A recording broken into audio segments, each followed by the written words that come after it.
What's up, fam? Thank y'all once again for tuning into the Growth Network, where we grassroots our wealth, tradition, and heritage. Be sure to like, share, comment, and subscribe to the channel. And when you subscribe, hit that notification bell so that every time I drop a video, you will be the first to know about it. Today, I want to bring a story about Prince Harry and how much money he was left by his mother, Princess Diana. Now, you probably wonder, like, what in the hell this got to do with black money, because black folks ain't got this kind of money. That's exactly why I want to bring this story to you, because we don't have this kind of money. And I want y'all, and I always say, in a lot of my stories is, we are playing the game that we have no idea about the rules and regulations of the game that we're playing. Because basically we are like not even on a bench, we're not even being drafted. But so I'm gonna bring this to you, and I'm gonna bring it home. Hopefully I can bring it home pretty quick so y'all can understand what I'm getting at and what the importance is of this article. Now, this is off the list.com, and as always, I'm gonna leave the link in the description box. And the title reads, "Here's how much Prince Harry was left by Princess Diana." And this story is March 11, 2021. So this story is about a year old. Okay, in the States. In a shocking interview that very much mirrored a chilling conversation his mother had nearly 20 years ago, Prince Harry revealed that the royal family had cut him off financially. While explaining their plight to Oprah after being silenced and plagued by racism, the Duke and Duchess of Sussex revealed their financial status to the world. It turns out they had relied on the money that Princess Diana left her son after she passed in 1997. So 97, 07, 2007, 2017, 22. We're talking 35 years ago. Money that their mother, that Prince Harry and his brother's mother left him 35 years ago. Understand it now. According to page 6, the explosive tell-all, Prince Harry explained, "I have what my mom left me, and without that, we wouldn't have been able to do this." So I'm like, well, damn, how much did she leave, right? This is since a couple across the pond, they signed deals with tech giants such as Netflix and Spotify to the tunes of millions of dollars, which is understandable. I mean, which we all know about that. While no one's worried about how the Duke and Duchess can put food on the table, the soon-to-be father too, like I said, this is last year, shared his thoughts on what his mother's reaction would have been. It's like she saw it coming, and she's been with us through this whole process. Exactly. As a mother, as a parent, we know our job is to prepare our kids for the future. We have to teach them, we have to prepare them, plant a seed, and leave a legacy for them, because we know it's coming. We know life is coming. A lot of us, we've had it, we've been hard-headed as hell and wanted to get out there, especially our people, want to move out. First of all, parents want to kick their kids out of their team when they don't know nothing, which is like the craziest thing in the world. Now that we look back on it, how detrimental. Now back in the day, it might have been different, because you can get a high school degree, diploma, go get a job at a plant or somewhere, work for the city, and work that job, till retirement.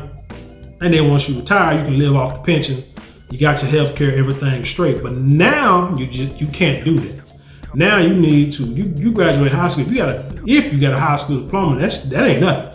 You have to learn a trade. You got to go to college. You better know somebody somewhere. But you still gonna have to get some kind of college or trade school education to make it. Now you could become a manager at McDonald's or Whataburger or some kind of Chick-fil-A or something like that. But ain't a whole lot of money. Buc-ee's, pay a lot of money for their managers. But again, man, they want you to have degrees and stuff, and the hours are crazy. But anyway, I'm going off. Let me get back on track. Like I said, we got to prepare for our kids because like I said, we know it's coming. So like I said, kicking them out at 18 now is not the thing to do. I mean, kids, now if they want to leave and do their own thing, that's what they do. And the more adult decisions they make without you, the more that they pretty much need to stay out there. Forbes notes that prior to the exit from the UK and their stepping back from royal duties, Harry's father, Prince Charles, covered the Sussex expenses to the tune of $800,000 a year. Again, that ain't got to do with black money because we ain't got nothing close to that. My point is just that, again, preparing and taking care of your offspring. We talk about white people all the time. We talk about how they hold us back, how the man holding us back, won't let us do anything, or this and that. A lot of people say that, you know. But we talk about how we do these YouTube channels, or we get out here and march, protest, make these videos, make these statements of what we need to do and how we need to do it, and we get on here and we surprised that they're sitting there on our channels trolling, throwing off comments that don't make sense, you know. Racist comments, trolling comments. And we say, man, why these people all up on our channel like that? But dude, how do you think they got in power in the first place? By watching you since the beginning of time, since the days of Egypt, been probably before.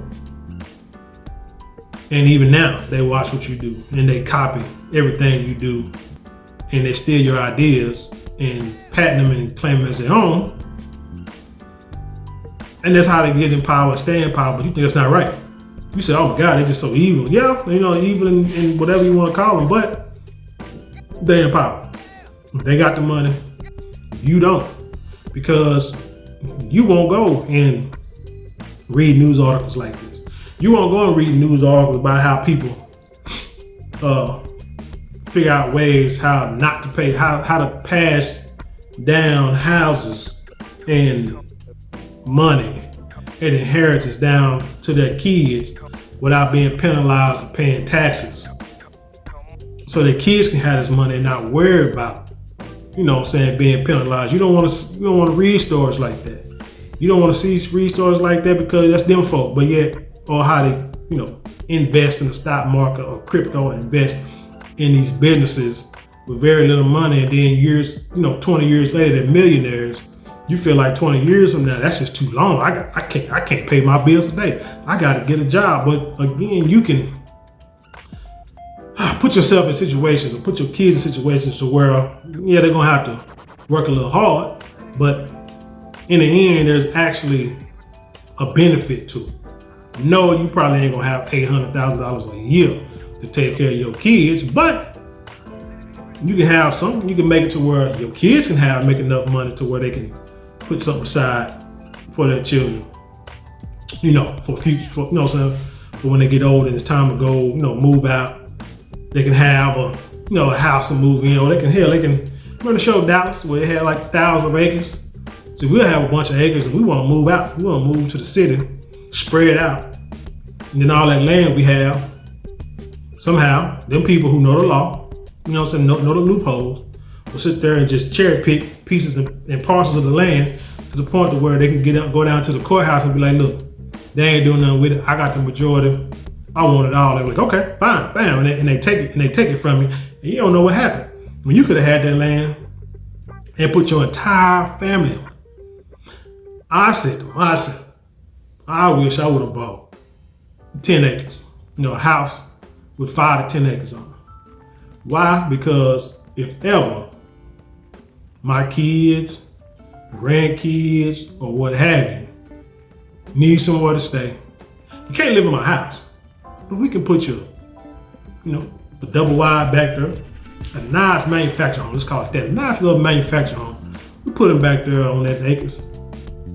You know what I'm saying? Cut you out a little piece, and you can live back there. Put your little road going back there, and you ain't never got, you know what I'm saying? You ain't never got to see, man. I ain't gonna say never, but you live in your house. I live in my house, and it's simple as that. Do what you do what you know what I'm saying. Whatever the case, you just can't have no little crazy ass dudes coming through my land because I take them all out. But anyway, back to the story. In addition to his father's patronage, Prince Harry also received financial support from other members of the royal family. But the most impact came from $10 million his mother left him upon her death, giving him the funds to move to North America. 35 years ago, this was done. While the $10 million number has shifted over the years, it's largely due to the fact that his late mother has invested the money for him. Following her passing, the amount of accrued interest, Fox News reports, and the amount was originally closer to 8.9 million. Eventually, her second son came to a full 13 million upon his 30th birthday. Again, I'm not sitting here saying that you should have $8.9 million to leave to your kids, but what about life insurance policy? What about instead of Christmas and birthdays, instead of buying, stuff that's gonna put you in debt, buying gifts for Christmas, and then you working a whole 11 and a half months to get out of debt, just to get back into debt again, at to count the birthdays and the holidays throughout the year, every month when you spending money. How about using that money and setting it aside for your youngins, or trying to build yourself up something? You may not have money to set aside, I can understand, but buying your house to where if something happens when you pass, because you will eventually die, your kids or your grandkids, they can take that house and you leave it in trust to say what can and cannot be done with the house. But one thing you don't want to do is sell land. You never sell land. I always remember that. I always tell you people, never sell land. I don't care where it's at or what it's doing, don't sell it. Take pride in your community and build your community up, but don't never sell land. Okay, so Princess Diana received a large sum following her divorce from Prince Charles, while her jewels, stock holdings, and other personal items made up the rest of the fortune. According to the outlet, at the time of her death, Diana's net worth was around $31 million. That mostly stemmed from her divorce proceedings.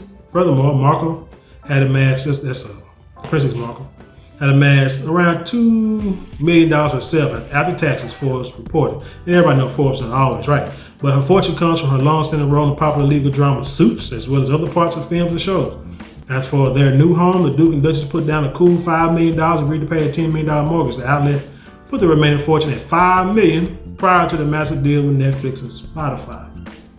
So, bought them a house, you know what I'm saying? Your mother left you money, bought your house, and they still got $5 million to sit back on. Prince Harry started receiving funds from his mother at 25. While Prince Harry received the full amount of his trust fund money upon his 30th birthday, he had also started amassing dividends on a yearly basis at the age of 25. Cosmopolitan explains that Diana's son both pocketed $450,000 per year alongside receiving pieces of her stunning jewelry collection. Furthermore, he lined his pocket with a cool £3 million following his great-grandmother's death in 1994. Again, leaving money for generations to come. Now, this is royalty. So again, you can't compare yourself. I would not compare myself to these people, because there's no telling how much money they have. Because you got king, queen, and then they got, generation. They got kids, and the kids got kids and great grandkids, and you got this much money to give each one of them. You got money. But what I'm saying is, you have to start somewhere. You're not gonna start with $450,000. You may start off with $400. You may start off with $4,000. Again, there are ways to start this, but you start young. You start when your kids are young. They have, like I said, you can invest in the stock market, the money market accounts or IRAs, accounts to where, you won't be hit with taxes. They got investment accounts where the money you make off them investments and the dividends, you don't have to pay taxes on. But again, if you just keep rolling it, it takes a while for it to build, but once it starts building, man, that money multiplies. You ever heard the story of, let's say you put like one rice grain. Let's say you get a checkerboard and put a rice grain on the first square, and then you double each square. By the time you get down to the bottom, it's like you got every damn piece of rice in the world, something like that. But that's how it goes. Start up 1, 2, 3. And if you look at it like 1 year, 2 year, 3 year, it's like, oh man, I got no money. But then that's 10, 15, 20 years. Now you got so much money built up. Now you can actually build generational wealth with it, because I know a lot of us are waiting for this reparations, trying to get the government to pay reparations. If they do, that's great. Because it's over. But until then, we need to do a little bit at a time and not put it out there. Now I can put it out here on the video and tell you what you need to do, but you don't need to get on the video and say what you are doing. You know what I'm saying? You try to just, you know what I'm saying, you just do it. Keep it in-house. And like I said, you get trust funds, you know, and just build like through let's say, you know, corporations, LLCs, you know, stuff like that, and to where trust funds control the LLCs, controlling, you know, everything, you know, control the house, stuff like that. You know, I mean, it's, get your CPA. Let's see, what does it say? Making matters even more introduced us as it said the Duke of Sussex, the Duke and Duchess, okay. Is set to split the £8 million trust from the Queen Mother upon his 40th birthday. But now they've officially stepped back. Only time will tell if you ever received them funds. They say currently the formerly royal duo agreed to a Netflix deal worth close to $100 million. Why your Netflix subscription keep going up, according to the outlet. With taxes and production costs, they likely won't walk away with the full astronomical sum, but nonetheless, they're not hurting financial. Hell no, somebody give you $100 million. If they tax half of it, hell, $50 million. You know what I'm saying? Shoot, yeah, I'll take it. But the huge issue of security is one that the couple has to surmount. When the couple stayed in Canada briefly, the security costs were estimated to stand between 10 and 30 million Canadian dollars. Prince Charles had been footing the £4 million cost of the British security before they left the family. Again, like I said, man, we don't know how much money them people got. So like I said, we're not even going to compare ourselves to them. While the estimated figure fluctuates, it's clear that the cost of keeping themselves safe adds up over time. Between the royal family trust, Markle's former salary, and their upcoming deals, the couple will certainly be able to cover their expenses and more. So, like I said, we can't compare ourselves to European royalty. All we do is compare ourselves, to the man in the mirror, and what you want to do for your kids, because there's a good portion of y'all listening to this. Your kids are already grown, but you got grandkids. So what you do is, like I say, you learn and you teach them, like they always say, you know, financial literacy. Investing. And you teach them young. You teach them when they're young so they're impressionable. Because the older they get, the more they get consumed with these cell phones and these shoes and these freaking eyelashes and haircuts and name brand stuff that you buy them, the less likely they're going to understand about investing. But you invest or take the money, put it up, tell them what you're doing. Yeah, they're going to feel the type of way. But as they get older, they're going to be like, hey, I got $500 in the bank. Or I got $1,000 in the bank. I'm 13, I got $10,000 in the bank. Ain't worked a day in my life. I can't touch it till I'm 18. Oh, then I turn 18, it'll turn to $50-something. I can use that to go to college. I can use that to learn a trade. I can use it to start my own business. Because I've been taught how to start a business. You see what I'm saying? So it's a lot that you can do, but start when they're babies, because them folk start teaching your kids when they're babies. You send your kids to them folk, teaching nothing at home, and then wonder why we all jacked up in the head because the public education system ain't teaching us crap. But I'm gonna go to this real quick, this federalreserve.gov website. I'll leave the description in the box. Quick, and it says this real quick. In the 2019 survey, white families have the highest level of both median and mean family wealth, which means that the average, you get the highest average salary, and then wealth, and all the numbers, and then you put all the wealth numbers in the line from every race. They have the highest middle number. Like if you put all the whites in the line of all their salaries, their middle wealth is higher than blacks, all the black salary and their middle wealth, and all the Hispanics middle wealth. Anyway, like I said, in 2019 survey, white families had the highest level of both median, average, and mean middle family wealth. $188,200 and $983,400 respectively. Blacks and Hispanic families have considerably less wealth than white families. Black families' median and mean wealth is less than 15% that of whites. At $24,100 average and $142,500 mean, like I say, that's the middle, right, of all salaries, respectively. Hispanic families' median means is $36,100 and $165,500. So that tells you right there that Hispanics have surpassed us. How does that happen?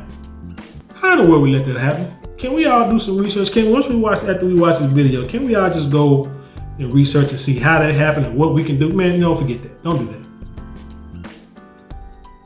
Do some research on how you can make it, how we can do better. Don't research how they did it. Just research. Well, no, take it back. You do research how they did it. You research how everybody in this country has amassed their wealth, and you figure out how they did it, and then you copy it because there's a blueprint. You don't sit there and say that, oh, well, Mexicans did this, or the Mexicans, you know what they do? They come over here, they work, they all live in the same house, and they all work, they chip in, and they build these houses, and they go work for these white folks, you know, in landscaping, or they work with these white folks to build these houses, then they go out and start their own company. Well, if that's the case, if that's the blueprint they use, why you ain't doing it? Why we can't do it? Simple as that. You say, oh man, the white man, you know, they put their money in stocks and bonds, they start these businesses, you know, so they invest in these businesses and they make all this money, you know, they start businesses in their garage. You see this picture on TikTok and Instagram where it shows that Jeff Bezos started in his garage, and Bill Gates started in their garage, and now they're like some of the richest men in the world. Well, maybe you should start your business in the garage too. And it seems like they're computer-based, web-based businesses, and that's where that's where everything is going. Maybe you can do that too. Follow the blueprint. Don't try, you're too busy trying to reinvent the wheel with body butters and candles and stuff. That stuff ain't gonna make us rich, especially when everybody's doing it. Yeah, it make a nice little income where you can pay your bills and you can be quote unquote free, do what you want. But if you want to talk about wealth, you gotta have more than one hustle. You gotta have one hustle to where you can do, like I say, your body creams and your beard kits and your candles, but you use that money to invest back into your business and into investment accounts. That's how you'll get your wealth. And you get life insurance policies on yourself to where when you die, because you will die, we all gonna die, hopefully before our kids, you can leave them, 6 figures, 7 figures, however much you can afford. And you teach them again about financial literacy to where they won't just get the money and blow it in a week and then they're back in poverty. You see what I'm saying? So that's why, like I said, I wanted to bring that story because I want y'all to see that regardless, now they've been building, now gotta remind you, they've been building this wealth for thousands of years, hundreds, at least hundreds, if not thousands of years for these, over there with, kings and queens of wherever over there, Great Britain, whatever. So that's, what I'm saying? So that's what I'm saying. Number wise, you can't compare it. But what I'm trying to show you is they created a legacy, and those kings and queens from way back in the day that didn't take baths, the ones that beheaded their wives because they didn't have a boy, the stuff you read about in the history books, they started that. They started that money back then, and now in 2022, their offspring is still benefit from it. That's what I want to tell you. They dead, long dead and gone, but like I say, their legacy, their name still lives on. But anyway, tell me what you think about this story. Leave your comment down in the comment box below. Hey, if you want to support the channel, like I said, you can always donate, but The type of person that want to, exchange something, want to have something tangible in your hand, go to my website, buy some merchandise. It'd be like you can think of it as a fair exchange.